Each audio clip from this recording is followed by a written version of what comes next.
নিজ গাড়ি চালককে হত্যার চেষ্টায় এক সংবেদনশীল মামলায় এখন গ্রেপ্তারের শঙ্কায় দিন কাটাচ্ছেন সংসদ সদস্য বীর মুক্তিযোদ্ধা গাজী নজরুল ইসলাম। একদিকে মামলার এজাহার, অন্যদিকে ব্ল্যাকমেইলের পাল্টা অভিযোগ, সব মিলিয়ে এক ঘোলাটে পরিস্থিতি সৃষ্টি হয়েছে। এ নিয়ে সাতক্ষীরা ৪ আসনের সংসদীয় এলাকায় বইছে অস্থিরতার হাওয়া। কেউ এমন ঘটনা মেনে নিতে পারছেন না, আবার কেউ ঘোলা পানিতে মাছ শিকার করতে চাচ্ছেন। সংসদ সদস্য গাজী নজরুল ইসলামের বিরুদ্ধে তার নিজ গাড়ি চালক ওবায়দুর রহমান দায়ের করেছেন হত্যা চেষ্টার মামলা। মামলার এজাহারে এমপি নজরুলকে অন্যতম প্রধান অভিযুক্ত হিসেবে চিহ্নিত করা হয়েছে। ইতোমধ্যে এই মামলার এক আসামি আমিনুর রহমানকে হেফাজতে নিয়েছে পুলিশ।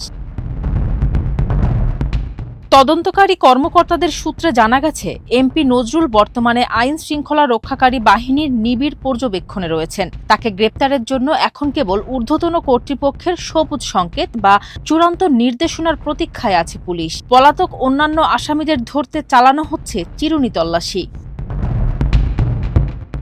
মামলার তদন্তে থাকা জটিলতা বা অসঙ্গতি নিরসনে নজর দেওয়া হচ্ছে এমপির ব্যক্তিগত জীবনের দিকেও। গাজী নজরুলের দ্বিতীয় স্ত্রী মরিয়মকে জিজ্ঞাসাবাদের জন্য ডিবি কার্যালয়ে তলব করা হতে পারে। বর্তমানে ঢাকায় অবস্থানরত মরিয়মের জবানবন্দি এই মামলার রহস্যের জট খুলতে সহায়ক হবে বলে মনে করছে গোয়েন্দা বিভাগ। এমপি নজরুলের দাবি, ভিডিওটি তার শ্বশুর বাড়িতে ধারণকৃত এবং এর নেপথ্যে রয়েছে গভীর ষড়যন্ত্র। নিজের ফেসবুকে তিনি দাবি করেছেন, তার গাড়ি চালক ওবায়দুর রহমান একদল লোক নিয়ে তাকে ব্ল্যাকমেইল করার চেষ্টা করেছেন। ভিডিও ফাঁসের ভয় দেখিয়ে মোটা অঙ্কের অর্থ হাতিয়ে নেওয়ার এই অপচেষ্টাকে তিনি রাজনৈতিক চরিত্র হনন হিসেবে দেখছেন।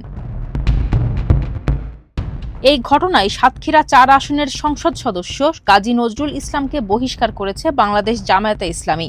২২ জুলাই বুধবার দলের কেন্দ্রীয় নির্বাহী পরিষদের জরুরি বৈঠকে নৈতিক স্খলনের দায়ে তাকে বহিষ্কারের সিদ্ধান্ত হয়। দলটির কেন্দ্রীয় প্রচার ও মিডিয়া বিভাগের সেক্রেটারি এহসানুল মাহবুব জুবায়ের গণমাধ্যমে বিবৃতি পাঠিয়ে বিষয়টি নিশ্চিত করেন। সব মিলিয়ে হত্যা চেষ্টার অভিযোগ আর ব্ল্যাকমেইলের পাল্টা দাবির এই দ্বিধাগ্রস্ত আবহে থমথমে সাতক্ষীরা ৪ সংসদীয় এলাকা। একদিকে নিজ গাড়ি চালকের আনা গুরুতর অভিযোগ, অন্যদিকে রাজনৈতিক ষড়যন্ত্রের তপ্ত নিঃশ্বাস। সব মিলিয়ে এমপি নজরুলের ভাবমূর্তি এখন এক বড় চ্যালেঞ্জের মুখে। আইনের নিরপেক্ষ প্রয়োগ আর সত্যের উন্মোচন দেখার অপেক্ষায় দেশের মানুষ। Desk report, Farzana Hasin, Manabkantha.